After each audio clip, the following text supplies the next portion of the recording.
नमस्कार मित्रांनो, वास्तवावर बोलू काहीतरी या शृंखलेमध्ये पुन्हा एकदा आपलं स्वागत. मी आपला मित्र राजेश वासंती साबाजी गिळसकर.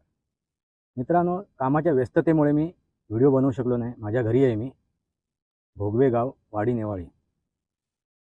मित्रांनो, पश्चिम बंगालची निवडणूक झाली. त्यानंतर चर्चा ही पश्चिम बंगालवरतीच आहे. ममता बॅनर्जीचा कसा काय पराजय झाला, भारतीय जनता पार्टीचा कसा काय विजय झाला, सनातन याची स्थापना कशी काय केली जाते, युगपरिवर्तन कसं होते, परत तामिळनाडूच्या जनतेने भारतीय जनता पार्टीला का नाकारलं, सनातनला का नाकारलं, अशी चर्चा चालू आहे. मित्रांनो, ह्यावरती मी व्हिडिओ बनवलेले आहेत.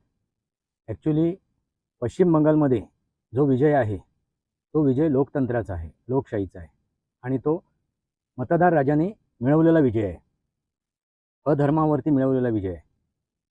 मित्रांनो, तिथे जो असंतोष होता, महिलांवरती होणारे अत्याचार, तिकडच्या सामान्य नागरिकांवरती होणारे अत्याचार, त्यांना तोंड फोडणारा हा विजय आहे. अराजकीय वातावरण तिथे निर्माण झालं होतं, अराजकता पसरली होती. त्या अराजकतेला संपुष्टात आणण्यासाठी, नेस्तानाबूत करण्यासाठी हा मिळवलेला विजय आहे. लोकांनी लोकांसाठी मिळवलेला हा विजय. मित्रांनो, महत्त्वाची गोष्ट मी तुम्हाला काय सांगू इच्छितो आहे की आता ज्या निवडणुका होऊ घातल्या आहेत पुढे जाऊन, पंजाब, त्याच्यानंतर उत्तर प्रदेश, ह्या निवडणुकीवरती सुद्धा तुम्हाला पश्चिम बंगालच्या निवडणुकीचा प्रभाव दिसेल. तो सनातनचा प्रभाव दिसेल. कारण पंजाब हे राज्यसुद्धा सीमावर्ती आहे.